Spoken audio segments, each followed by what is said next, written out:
Memphis Grizzlies trade to the Orlando Magic Desmond Bane. And this is where it gets out of hand.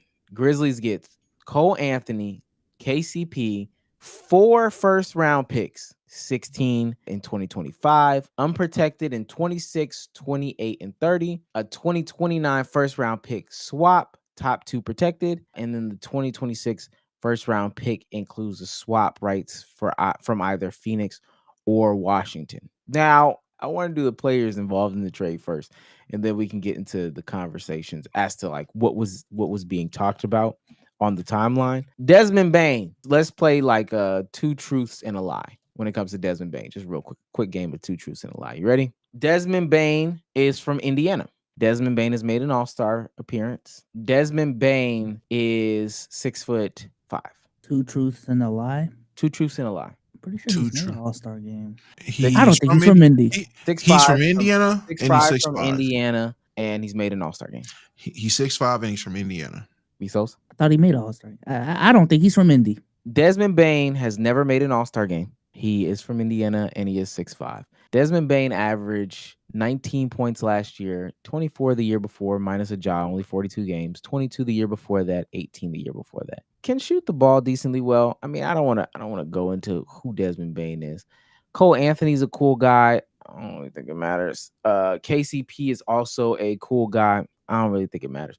But what NBA people are having the conversation of today is, man, trade packages are getting kind of out of pocket. What is y'all's take on trade packages getting out of pocket in these recent years? We've seen some of the more outrageous trades over the past couple years. Mikal Bridges, 6 first-rounders. Rudy Gobert, 5 first-rounders. You know, what are y'all thoughts on some of these trade packages over the past couple years and where trading is going in the NBA? They're treating draft picks like it's 2K. You just be throwing it on there. Spice it up to get the trade finder to go through. Like, just trying to get it to go through, right? Yeah, just trying to get okay. What about 3? Yeah, just trying to get it to go through. Just yeah. I don't think anything's wrong with this, honestly. We are realizing that GMs or teams are realizing how valuable players are and how they don't value these late round picks. All these situations where you're seeing a lot of picks flying, these are teams that are trying to contend, so these picks are going to be late picks. The only time it becomes an issue is if this team has an insanely fast breakup, blow up, and downfall, and now these picks end up like the Nets in the 2010s. But from the trades that we've seen, Rudy Gobert, Mikal Bridges, now this one, these are all teams that are trying to take that next step forward, next step up, and they're going to be a contending team. They're going to be pushing for the second round of the playoffs, so that's the goal. These are going to be late picks. I'm not tripping off 3, 4, 5 picks in the 20s, especially if it's coming from a team that doesn't even have good draft history. Like, the only times you hit in the draft is when you're at the top of the lottery. If you're not normally drafting very well in the 20s, why do you care about these picks? Like, a lot of people it's fake outrage, honestly. It's fake surpriseness. It's fake caring. These people can't name you the last 3 years drafts worth of guys picked between 20 and 31. Like, I'm not trying to hear it. I don't think anything's wrong with it at all. Well, I think that, and I hear you, and that this is with the idea that the pick is going to end up being where you're saying.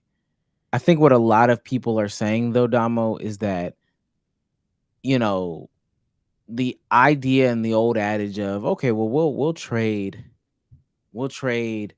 this massive haul to get this 1 star has not panned out in the past couple of years. If anything, these teams that have just drafted well seem to be setting themselves up for the most success in the near future when it comes to team building and success and all that. Who would you say is, like, I don't know, top 3 most important people to, like, the Pacers team right now? The top 3 most important players would be Halliburton, Pascal, and Nembhard. Okay. Where do you think? I mean, where was Reese drafted? Reese was a top 10 pick. He was like 9. I think. He was 12. Oh, well. Reese was 12. Where was Pascal Siakam picked? Was he not top 15? Bezos? Or in the first round? Maybe I've been out the game for a minute. I thought it was second round. He is 27. Okay. And then when was Nembhard drafted? He was the last pick in the first round. 31st. He was a 31st pick. Actually, yeah, second round first pick. So 31st in the, So teams are building based out of, just essentially the draft, just making sure that the draft is good, making sure that you keep your draft capital, making sure that you're building that way. It doesn't always have to be the top end draft talent guys. You can draft well with some of these later picks and still build what seems to be a championship roster. And most importantly, you do not end up being a part of like the second apron because you decided to gut your team in order to get one person. And now, oh my gosh, my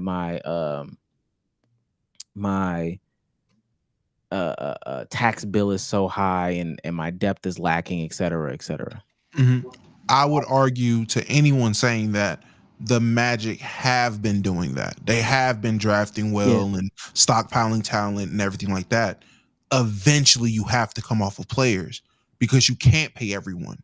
And even then, you end up paying some guys that don't pan out. KCP wasn't the guy that was drafted. He was a guy they brought in from the free agency. He didn't perform how they expected him to perform. He had value in going to get a guy that was an upgrade. Cole Anthony, they had a stockpile of point guards.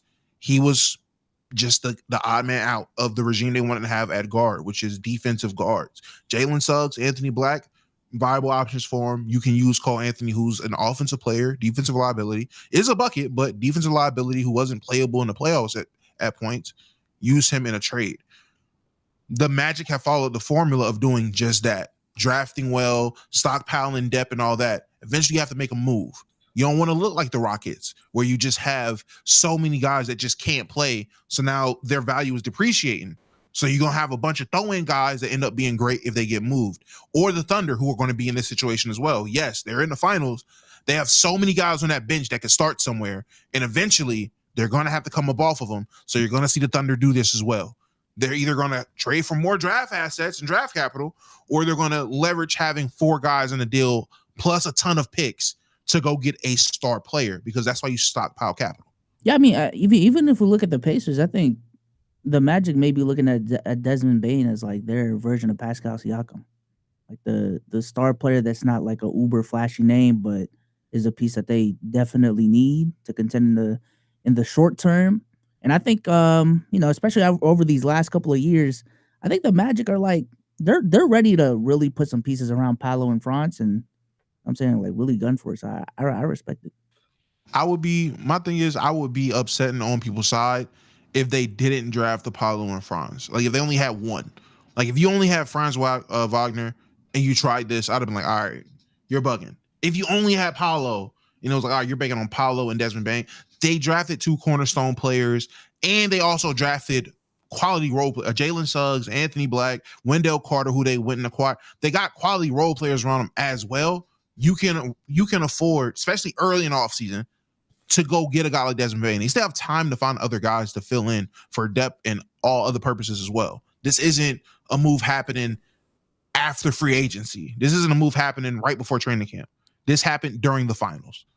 I guess so. So why do you think that people are freaking out when they see that a Desmond Bane is going for a king's ransom in 2025? Because it's a king's ransom and it's not. They don't know the value of players. I've been saying it. I've been preaching that on the timeline. A lot of people's only frame of reference for trading players is on 2K. You don't know the actual value of these players. And it's ironic to me, people keep getting surprised when time and time again we've seen so many players get traded for so many picks. For me, when Rudy Gobert got traded, that's when my mind was blown and I was able to realize I don't know everything. So let me not expect anything. Let me not act like it is a surprise when these things happen. Then Markel gets traded for 5 picks and I'm not surprised. I'm like, okay, it makes sense. They're trying to contend. I see a pattern. Desmond Bane now gets traded in the same ilk. I see a pattern. It's a clear pattern that goes on in the NBA. It's a copycat league. So I'm not surprised by this. The people that are surprised aren't paying attention, or they have a sheep mentality. If the norm was to be happy about this trade or say that the Magic cooked, that's all people would be talking about right now. It's the fact that this is the norm thing to say. I'm a contrarian for seeing this is a win-win trade, apparently. So Desmond Bane is nice. Gold. I believe so. Are you aura farming with these one word responses? Like this one line? Oh my god, I was about to keep expanding. Oh, I didn't know. I was about to say every time I watch the Grizzlies, Bane. it's always Desmond Bane cooking. Like that may be too anecdotal, but yeah, every time I watch them, yak 'em. It's always Desmond Bane. He's farming. So what? With that being said, Damo, you triggered my trap card. Let me ask you something. You went on a nice little monologue. Don't know the value of players, et cetera, et cetera. I think a lot of people, I mean, Bezos, if you was making a top NBA player ranking right now, where would you have? Just spitballing it. Where would you have Bam? Bam? Yeah. 20, 25? Maybe? 25. Wow. I haven't made a list in a minute, so I don't know. Okay. Damo, where would you have a guy like, I don't know, based off of this past season, where would you have a guy like De'Aaron Fox? 20, 25. 20, 25. Okay. Bezos, where would you have a guy like Desmond Bane? 30, 35? This is just off top. Damo, where would you have a guy like KD? 20. Let me stop. Like that 10 to 15 to 20 range. 15 to 20 range. And I'm glad you said that. So if that's the case, why do you think that the Suns are getting disappointed with the offers that they are getting from other teams for Kevin Durant? What I understand, the three teams on Durant's list, Miami, San Antonio, and Houston, have not made offers that have gotten Phoenix excited to this point. To this point is very important. Minnesota was aggressive at midseason, and Minnesota, from what I understand, has been the most aggressive team in these trade talks. I do think Toronto is lurking out there. Toronto is making the number 9 pick in this draft, in addition to some players available in multiple different scenarios. And I think the LA Clippers are lurking out there as well. But I would say right now, if I had to put a favorite, I definitely think Minnesota is the team that's been most aggressive. What I understand, the three teams are... How is it, and this is just speculatory at this point, we do not have all the details. How is it that a Desmond Bane can basically bring on a better package than Kevin Durant in 2025? It's not that he can bring on a better package. The Suns are just asking for way too much. The Suns want to fleece a team, and teams aren't trying to get fleeced. I've seen the reports of what they were asking for when it came to San Antonio. I'm not surprised why San Antonio hung the phone up. I'm not surprised why San Antonio counter-offered the way that they did, because they're asking for too much. It's really that simple. Nah. I think, and maybe it depends on what your team does. If it's a Kevin Durant, why are you not allowing yourself to get fleeced? And I know fleece is probably the wrong word, but why aren't you clearing the deck for them, but you're willing to clear house for? Because Desmond Bane is like 25 and Kevin Durant's 40. It's Kevin Durant. I am wondering like how much age plays into all of this, because I was looking at it. Bane's about to turn 27 in like the next month. KD is about to go into the next season 37. And I understand like KD as is still a great, phenomenal player, but investing in someone that can fall off a cliff any moment now, and you can make the argument that he's not going to fall off a cliff, but that's just risky, I feel like. The teams that need a Kevin Durant be more useful for a team that's trying to strike that 1 year or have a 1-2 year window. These teams are thinking 5-year minimums. You got to go based off of however many picks or however far out the picks go that you're willing to trade. That's the window you feel you have. That's the future you're giving up. So if a team is giving you 5 first-round picks for the next 4 years, that's a 4-year window. Kevin Durant should not still be in the NBA in 4 years. Hell, he shouldn't be in the NBA in 2 years. So if the teams don't see him past 2 years, why would we allow ourselves to get fleeced? Why am I going to come off Castle, Sochan, and Devin Vassell plus picks for a guy I'm only going to have for 2 years, and Wemby's 21 years old? That doesn't make sense. Why not bank on a flip for a flip? So you get your you get your 1 year of Kevin Durant, and then you look to flip him next year. Because if teams don't want him now, what makes you think they're going to want him in another year. Well, and that's fair. I don't know if other teams don't want him now, though. That's the problem. I'm saying from our perspective out here, that's fine. But when I'm San Antonio and I'm on the phone with Phoenix, I don't know that other teams don't want him per se. I would think at least. I wouldn't bank on it. I would assume I would assume people are willing to give up what I'm willing to give up for him, or else he would have been gone.